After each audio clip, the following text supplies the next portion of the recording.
أعوذ بالله من الشيطان الرجيم. بسم الله الرحمن الرحيم. كتب عليكم إذا حضر أحدكم الموت إن ترك خيرا الوصية للوالدين والأقربين بالمعروف حقا على المتقين.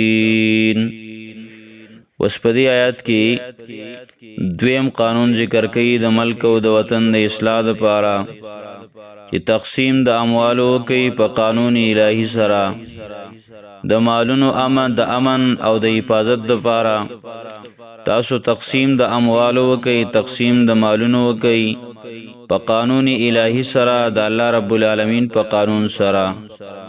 نو الله رب العالمین فرمایي کتب علیکم فرض کړل شوی دی پتا سباندی. کتب فرض کړل شوی دی علیکم پتا سباندی اذا حضر کلچی حاضر شي کلچ راشي احدکم الموت یو کستا ستا علامات د مرګ. خپل لفظی معنی خو اداره چې راشي مرګ، خو چې مرګ راشي نو بیا به کې نور سنه کی نور دینه مراد علامات د مرګ دی، د مرګ نښې دي. اذا حضر کله چې راشي احدکم الموت یو کس تاسو ته علامات د مرګ نښې د مرګ. ان ترک خیرا کاغ پری خوی سمال، ان ترکا کاغ پری خو دیوی خیرا سمال. الوصیتو نو وصیت کول دی للوالدین د پاره د مور او پلار، والاقربین او د پاره د خپلو خپلوانو، بالمعروف فخی طریقې سره، حقا دا لازم دی علی المتقین په متقیانو باندې. د دې آیات باره کې د مفسرینو دوه ډلې دي. یو ډله د مفسرینو د علماو هغه وایي چې دا آیات منسوخ دی په آیت د میراث سره. د میراث چې کوم آیاتونه دي په قرآن کریم کې نور چې پای کې اسی مقرر شوي دي چې د مور پلار د پاره دومره ده، د اولاد د پاره دومره دي، او د ښځې د پاره دومره دي، که ښځه مړه شي د خاوند د پاره دومره ده. دا ټول میراث د هغې حصې مقرر شوي دي په آیت د میراث سره دا منسوخ شوی دی. ځکه حصه چې مقرر شوه نو بیا هغې دپاره وصیت نه وي. لکه صحیح حدیث دی رسول الله صلی الله علیه وسلم فرمایي لا وصیت لوارثین، چې وصیت نشته دی د وارث دپاره. عبدالله ابن عباس رضی الله عنهما فرمایي چې په ابتدا د اسلام کې به ټول مال د بچو دپاره و، د مور او پلار دپاره صرف وصیت و، حصه نه وه، خپله حصه د مور او پلار نه وه، ټول مال د بچو. خو که چا به د خپل مور او پلار دپاره څه وصیت وکړ نو هغه ورته میلاوېده. بیا وروستو د آیات منسوخ شو، دا خبره منسوخ شوله او د مور او پلار دپاره حصه مقرر شوه. او بعض علما نور چې کوم بل ډله دا د مفسرین هغوی وایي چې نه د آیت منسوخ نه دی، هغوی د دې توجیه کوي. لکه یو توجیه دا کوي چې دا آیت خاص دی د هغه والدینو د هغه مور او پلار په باره کې چې حقدار د میراث نه دي. لکه مثلا کافران دي یا مرایان دي، مور چې کوم دی نو هغه د چا وینځه ده یا پلار د چا غلام دی، نو د هغې دپاره بیا حصه نشته دی. نو د هغې دپاره وصیت وکړه، په وصیت سره د هغې حصه جوړه کړه چې د مور او پلار دپاره وصیت وکړلی شي چې مور له دومره ورکوي، پلار له دومره ورکوي. دا هغه صورت کې چې حقدار د میراث نه دي، یعنی کافران دي. یو مسلمان بچی دی او مور او پلار کافران دي، نو چون کې دغه مسلمان بچی چې کله وفات شي، دا زوی کله وفات شو، نو هغه کافر مور او پلار ته خو حصه نه رسي. نو د آیات مطلب وایي دا دی چې د هغې دپاره وصیت تاسو وکړئ د مخکې نه. دریم قول پکې د علماو دا دی دغه دویمې ډلې دا دویمه خبره دویم قول چې لیل والدین کې دا لام دا په معنا د اله سره دی. یعنی مطلب د آیات دا شو چې تاسو کله علامات د مرګ تاسو تراشي نو الوصیت للوالدین په معنا د اله الوالدین، یعنی تاسو مور او پلار ته د دې مطلب دا نه دی چې مور او پلار د پاره وصیت وکړي، بلکې مطلب د دې دی چې مور او پلار ته وصیت وکړي او مور او پلار ته دا پیغام پرې دوی چې زما مال تاسو په قانون شرعي سره تقسیم کړئ، په قانون الهي سره په قانون شرعي سره تاسو زما مال تقسیم کړئ، زما نشکم مال پاتې شي کوم میراثي نو هغه په شرعي لیول باندې تاسو تقسیم کړئ، ظلم او زیاتې پکې د وارث سره مکوئ. نو دا دو توجیهګانې چې کوم وشوي نو په دې سره بیا د آیات منسوخ نه چې یو دا دی چې مور او پلار کافران دي دا غي د لپاره وصیت شو، او دویم قول دا دی چې تاسو مور او پلار ته وصیت وکړئ چې زمونږ د اعمال په قانون شرعي سره تقسیم کړي، هغه له پکې څه وصیت ونه کړي.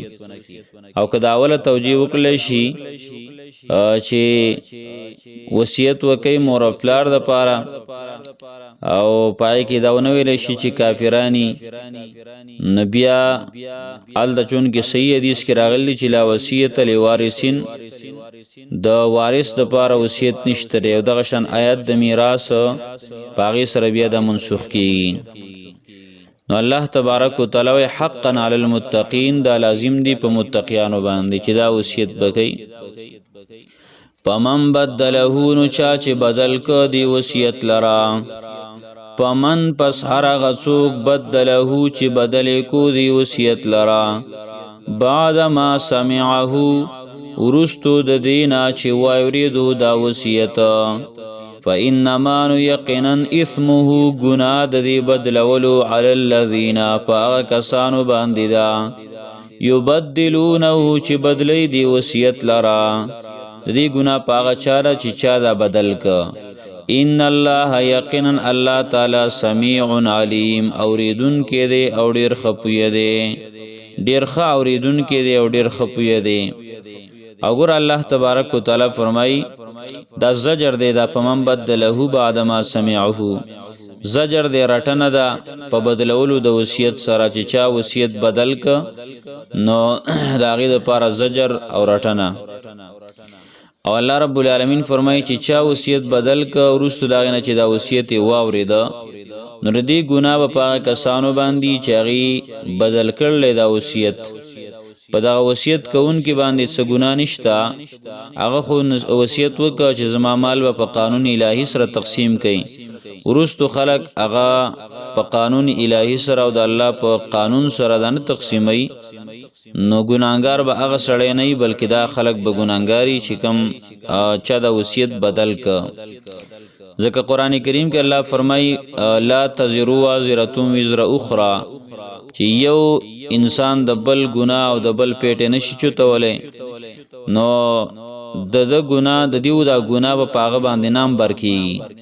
ان الله یقینا الله تعالی سمیع د تخویب دی، ان الله یقینا الله تعالی سمیع اوریدن کې د هر څه، علیم پوی دی په هر څه باندې، الله اوریدن کې دی چې څوک څه وایي او پوی دی په هر څه باندې چې چا دا وصیت بدل کړی دی پاغي باندې الله رب العالمین پوی دی.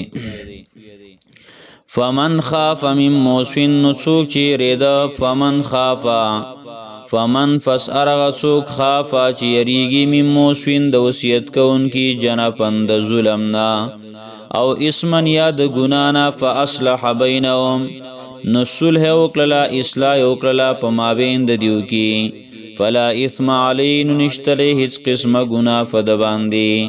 وصیت کون کی ظلم کا او زیاتی کا او د یو میراث د میراث خور د میراث نه حصہ دا ختمه ولا نو بل یو کس راغی د یو په مابین کې اصلاح وکړه او مال په قانون الهي سره تقسیم ک نو فلا اسماعیل په د باندې بیا ګنا نشته، دلته بدلول دي ځکه هغه د ظلم فیصله کړله د بی انصافۍ فیصله کړله، خود دې انسان هغه په قانون الهي سره ول تقسیم کول دی په مابین کې اصلاح وکړه نو په دې انسان باندې بیا څه ګناه نشته دی.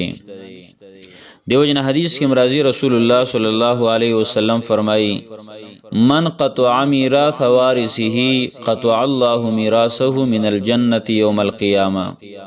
چا چې د یو میراث خور میراث چې کوم دنو هغه کټ ک نو الله رب العالمین به د میراث او د حصہ د جنت نه کټ کی.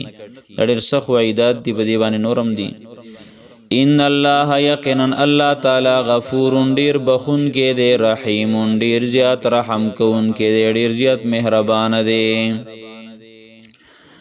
کتب علیکم فرض کړی شوی دی پتا سو باندې اذا حضر کل چراشی احدکم الموت یو کس تاسو ته علامات د مرګ ان ترکا کد پر خو دیوی خیرن سمال الوصیت للوالدین وصیت کول دی مور او پلار ته والاقربین او خپلوانو ته بالمعروف په خی طریقې سره، بالمعروف په انصاف سره، بالمعروف په نرمۍ او په احسان سره. حقا دا لازم دی علی المتقین په متقیانو باندې.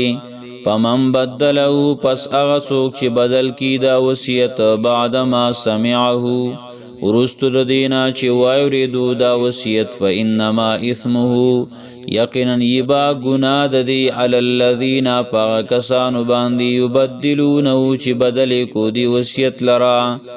ان الله یقینا الله تعالی سمیع علیم ډیر خاوریدون کې دی او ډیر خپوی دی. پمن خافا پس هغه څوک چې یریږي مم موسوین د وصیت کوونکی جنفن د ظلم نه او اسمن یا د ګناه نه فاصلح بینهم اصلاح وکړه په مابین د دیو کې فلا اثم علیه نو نشته هیڅ قسمه ګناه په د باندې. ان الله غفور الرحیم یقینا الله تعالی ډیر بخون کې ډیر رحم کون کې دی. سبحان الله وبحمده سبحانك اللهم وبحمدك اشهد ان لا اله الا انت استغفرك واتوب اليك.